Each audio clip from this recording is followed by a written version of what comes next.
Hello, and welcome to SCSU TV. I'm Christina Chiarelli. And I'm Jonathan Burton. President Obama's health care bill passed late Saturday, November 7th, with a close vote. Obama's bill, called the Affordable Health Care Act for America, the Affordable Health Care for America Act, is the biggest expansion of health care coverage since the creation of Medicare. It guarantees coverage for 96% of Americans and also gives federal subsidies to those who cannot afford it now. Now, insurance companies cannot deny coverage to anyone with a pre-existing condition or charge higher premiums based on gender or medical history. CNN says the measure will move to Senate to pass its own version of the bill. Printing is becoming a problem at SCSU. Jonathan Burton interviewed Dr. Heron to find out what the university is doing to resolve printing issues on campus. According to Dr. Heron, students are abusing their free printing privileges. As you know, we're under extraordinary budget stresses, trying to keep costs down for students, trying to deliver quality education, and anything and everything at the university which is perhaps inefficiently and effectively using up resources is up for examination. Paper that's being used in the labs to print off documents unrelated to the academic program, whether it's for personal reasons, work-related reasons, whatever, are costing the university. That means it's costing students. That means money that we don't have to do something else that students want. And it isn't just about the paper. Toner, as you might know, is also very expensive. What we're looking at is how to develop a kind of equitable, fair, reasonable means of controlling the number of copies that are printed by any given student in any given semester. Dr. Heron says that the university has come up with two options. One of them is a model which establishes a number of free, uncharged for page prints per semester that a student can have, and beyond that, a per page print money charge against a Hootloot card, against a credit card, etc. Another is you don't get any free. Every single copy, every single print image you want is passed as a charge to the student. And in that model, the per print charge is even lower. So half a penny a page or a penny a page. The money we're saving by doing this, the money that we will not be spending, we can use to do other things for students. Jonathan Burton reporting for SCSU TV. A licensed Army psychiatrist opened fire at the Fort Hood Army Post, killing 13 soldiers and wounding 42. The alleged shooter, Nidal Malik Hassan, 39, worked at the hospital on the post. CNN says the alleged shooter is now conscious and the situation is being investigated. CNN says Army officials do not want to jump to any conclusions for fear of backlash from Muslim soldiers. The Diversity and Equity Center is teaming up with SCSU's chapter of the NAACP for a program geared towards bringing more minority faculty to Southern. The program will be Monday, November 16th at 6 p.m. and will end at 8 p.m. It is a two-part event. 6 to 7, there will be a sit-down luncheon for an hour. 7 to 8, there will be the NAACP will have its faculty meet and greet.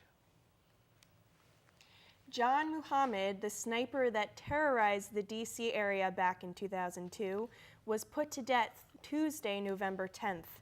His ex-wife and main target, Mildred Muhammad, was not in attendance, neither were their 3 children. The gymnastics team, coached by Jerry Nielsen, has won 9 championships in the past 11 years and won the ECAC title in 2008. Ryan Morgan has the story. The Southern women's gymnastics team recently kicked off their regular season. The squad's unified attitude serves as motivation for all. Junior Justine Baisley says that the team's biggest obstacle is to stay healthy, and they must do it together. The team needs to look at everybody as a whole, and if you have a small injury, to work through it, opposed to sitting the bench because you're in a little bit of pain or whatever. Because it's kind of a given that you're going to be in pain. It's gymnastics. It's an intense sport. So. This This year's team goal is to make it to the national tournament. The women are inspired by signs that cover their gym, and more importantly, according to head coach Jerry Nelson, by each other. I think that in a lot of ways I create an atmosphere in the gym that they all try to motivate each other. I think even while you're here, you hear them in the background yelling for each other to do well, and I think it's an aura in the gym. We're all pushing for each other, and I like to think I lead by example.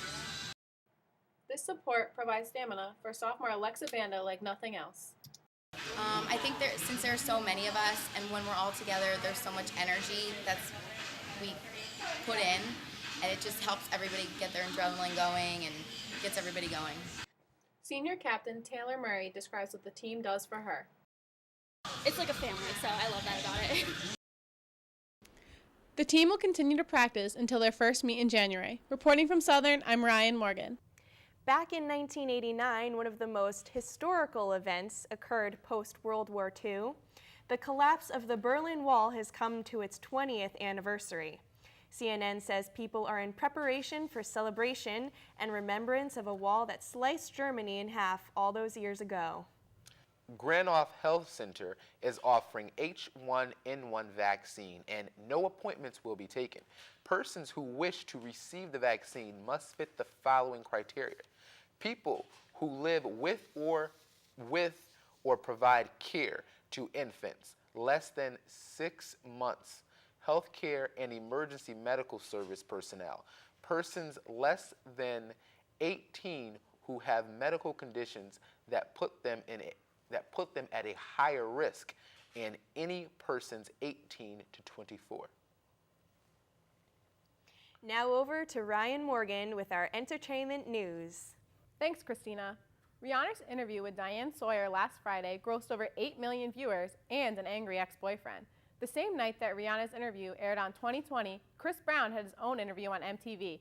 He still remained guarded about the events of the February 8 incident. He has not kept it a secret that he would like Rihanna to stop speaking about the incident. Michael Jackson's hit song, This Is It, landed at #1 spot on the Billboard Top 200. Other top albums include Michael Bublé's newest CD, Crazy Love, Southern Voice by Tim McGraw, and Jay-Z's Blueprint 3. A court approved John Branca and John McClane, the executors, to run Michael Jackson's estate. The court ruled that Jackson's father, Joe Jackson, has no right to challenge the decision. Joe Jackson will have his day in court in December to argue that he should get a monthly allowance from his son's huge estate. Now back over to you, Jonathan. Thanks, Ryan.